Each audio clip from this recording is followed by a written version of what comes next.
Okay, so yeah, here's the thing. Hair washing. It's like, you think you already know everything about it, right? You may know everything about it, but I feel like you don't. I just feel like there's a lot more you could know about it. I know what you're thinking. Since when is hair washing interesting? I mean, it's the last thing I really think about. It's like I do it and I get out of the shower and I think like, oh my God, that's it. That was so easy. I washed my hair and I'm never gonna think about it again. But no, I'm here to tell you, you should think about it more. So I'm gonna take the opportunity today to just go over some things with you, enlighten you, expand your horizons when it comes to washing your hair. Let's just dive right into it. Let's do it.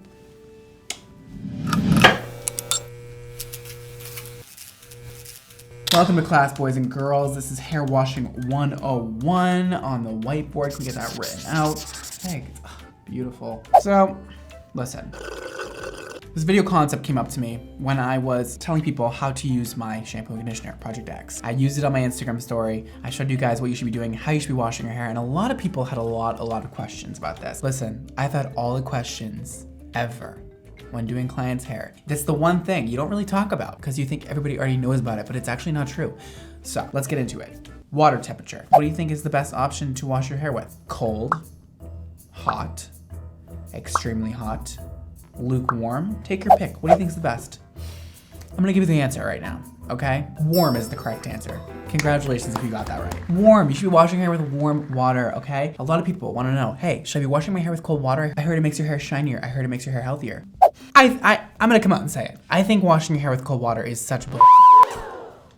I wouldn't do it unless you want to just make yourself miserable in the morning or at night or whenever you end up washing your hair. Stop washing your hair with cold water. You need the warm water in order to open up your hair cuticle, okay? Warm water will end up opening your cuticle a bit wider than cold water will, and it'll release the dirt easier. You can honestly put your hair under the warm water and it will cleanse your hair. Next, let's talk about how harsh or how gentle you should be washing your hair. You can take your guess. You should be washing your hair gently, not gently, gently-er, gentlest. Take your pick. What do you think the answer is? If you chose gently, you'd be correct. A lot of people tangle up their hair when washing their hair. A lot of people like to go really in scrub. I know it feels good, but what you're doing is tangling and matting your hair more than it needs to be tangled or matted. You don't need to do that because what you're gonna do is end up roughing up the cuticle way too much. When you rough up the cuticle, you could be losing hair that you don't need to be losing at that time. Listen, just go in, side to side motions, not round motions, because this will tangle your hair. Side to side is best and a little bit gentler than maybe you're wanting to go, okay? You don't need to go like extremely gentle. You don't need to be like touching a baby's head. You can go in there. Just don't be like, I see a lot of girls, okay, going in with their fingernails. Listen, again, I know it feels great, but you're gonna ruin your hair. Just chill, okay? Gently rub your head side to side with the shampoo. Now, let's get into suds, okay? Do you need them? Are they necessary? What do suds do? They're the thing that washes your hair. They don't do anything. They wash your hair better than when you don't have suds. If you chose they don't do anything, you would be correct. Suds don't do anything. They're just a visual cue that you're washing your hair. You don't need suds for any reason. Now, what suds pretty much do is just make you think you're washing your hair better than you're actually washing it. Kind of cool, kind of not cool. But I know a lot of people out there are convinced that if your shampoo does not suds extremely crazy amounts of foam, your hair is not being shampooed properly. It's just not true. I've heard a few people say it about my shampoo, Project X. It doesn't suds a lot. However, a lot of companies put a lot of surfactants in their shampoos in order to make you think that their shampoo is working better than other shampoos. Now, when creating my own shampoo, I did put surfactants in there because even me, even though I know this information, sometimes I'm still like, I'm not really convinced my hair is shampooed properly without having suds.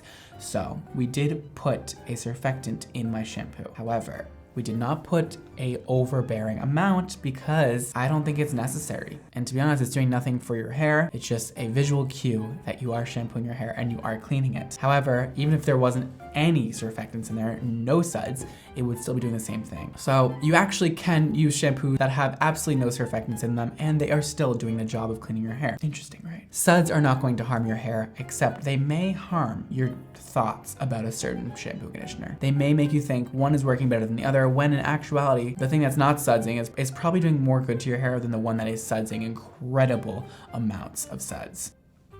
So yeah, now, Let's go over one more thing about the scalp. When you wash your hair, which parts of your hair should you be washing? The scalp only, the scalp and ends, the ends only. Choose one. If you chose scalp only, you'd be correct. Your ends, yes, they get oily, but the oil comes from your scalp. The scalp is the part that produces the oil. Your ends do not produce oil. That might be surprising to some of you. That might be kind of not at all surprising to a lot of you, and I can understand that. But here's the thing. When you shampoo your scalp with a nice amount of shampoo that we'll go over in a second, you shampoo, you rub back and forth like we talked about, gently. Now, after you do that, you don't then work down the ends of your hair.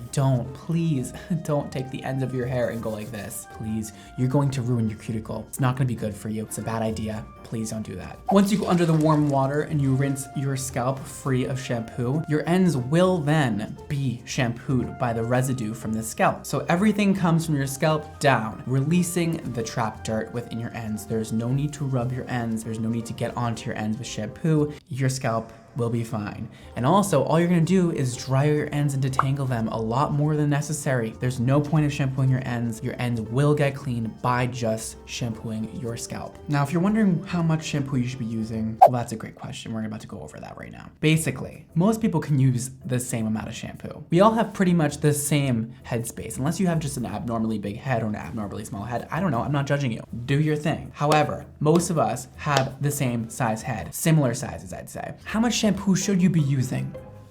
Well, we have a few different categories here. A dime size amount, 2 dime size amounts, 3 dime size amounts.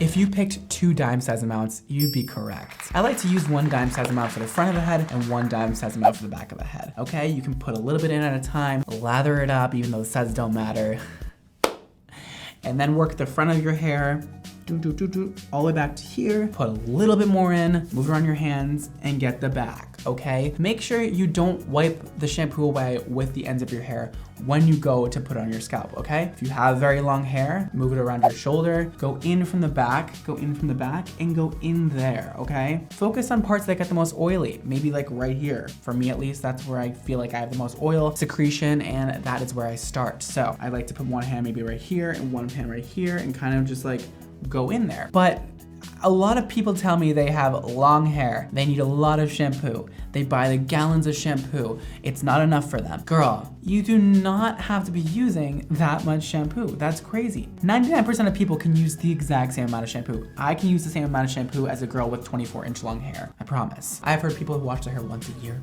I've heard people who wash their hair every day. How often should I be washing my hair? Again, I'm very happy you asked that question. Should you wash your hair once a week, every day, once a month, once a year? Pick your answer. What do you think the right answer is?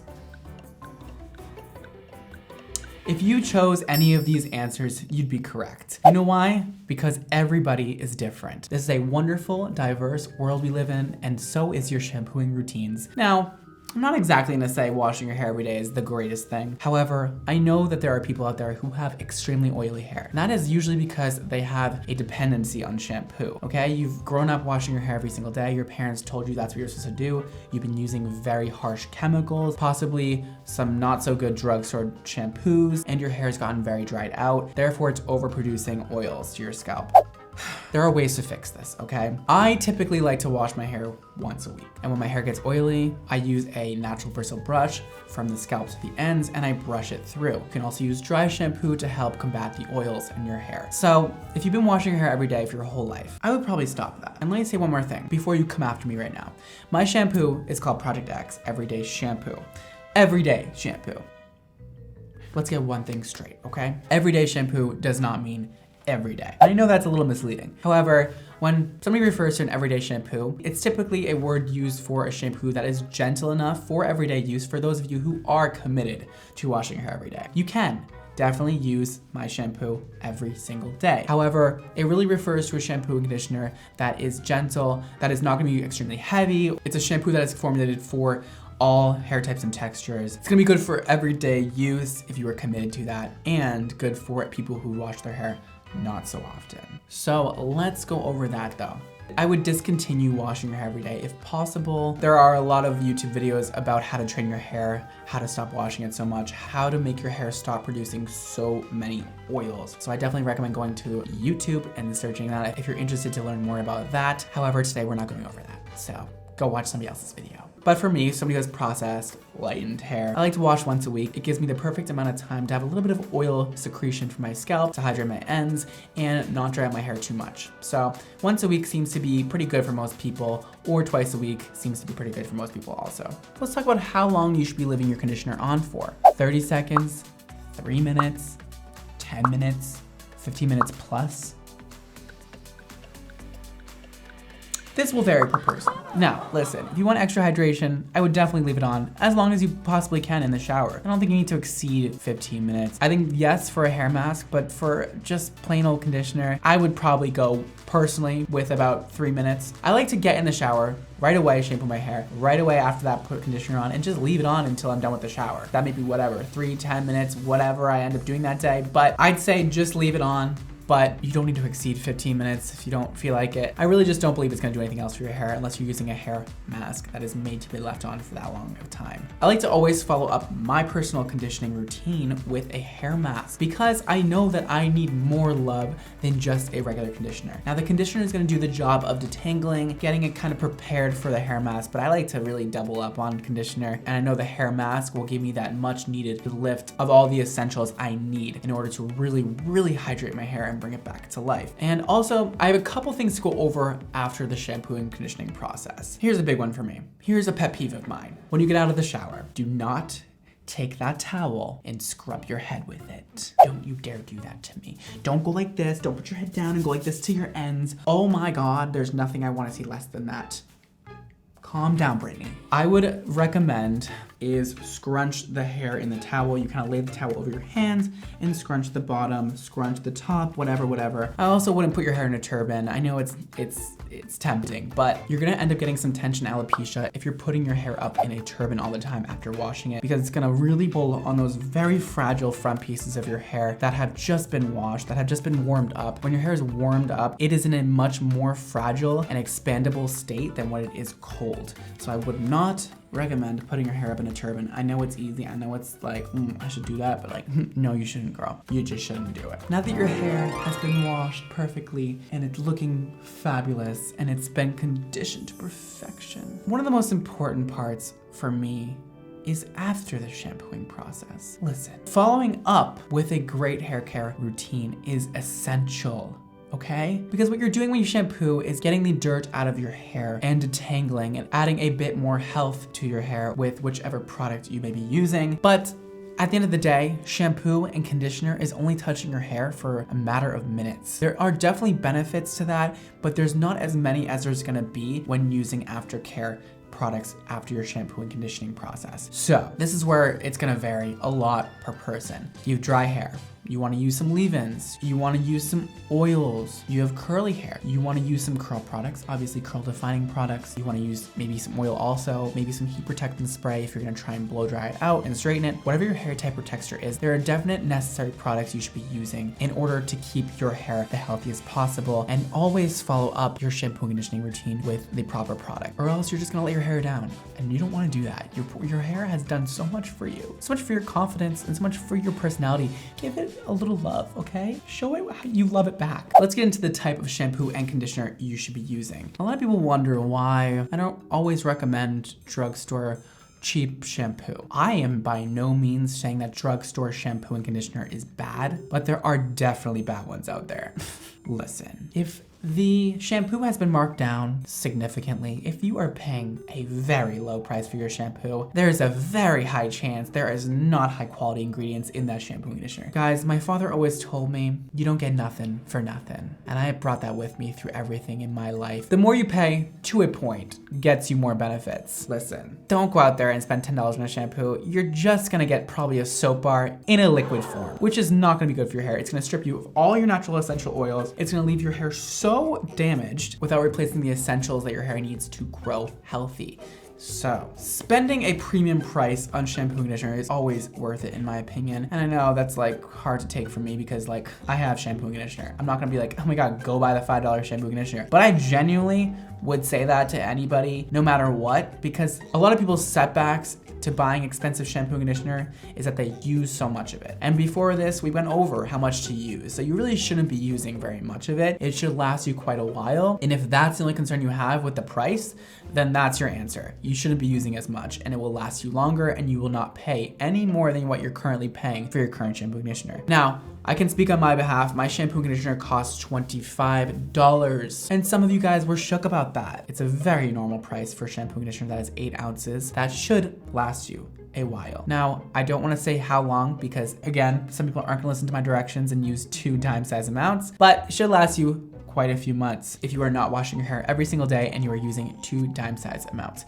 So that is that. I just want to say there are reasons for shampoo being so cheap in drugstores. Some of them. There are reasons like they use literally whatever ingredients they can find, whatever the cheapest ingredients there are at that time, and put into a large quantity of shampoos and conditioners and sell it for a low price because they are making these shampoos and conditioners for a very low price. Okay, brands are always marking up their prices to their consumers, and that's because that's how they make money. And typically retailers, people selling goods are marking up their product by 50%. And that is because it covers all kinds of costs, okay? Not only do retailers have the cost of making the shampoo and conditioner, they have employees to support, they have employees to pay, they have manufacturers to pay, they have all sorts of payments that need to go through. So you're not usually looking at companies that have less of a 50% profit margin. So when a shampoo costs $6, $10, you have to think, how much do they make that shampoo for? That is very cheap to make. And there are reasons for that because the ingredients are extremely cheap. Just think about that one. Hopefully that makes sense. That is why I believe you should always be spending more on shampoo and conditioner. You don't need to necessarily be rich to spend $25 on shampoo and conditioner. You may just need to spend your money more wisely and think about all the things you spend a lot of money on and does not last you half that time or a quarter of that time.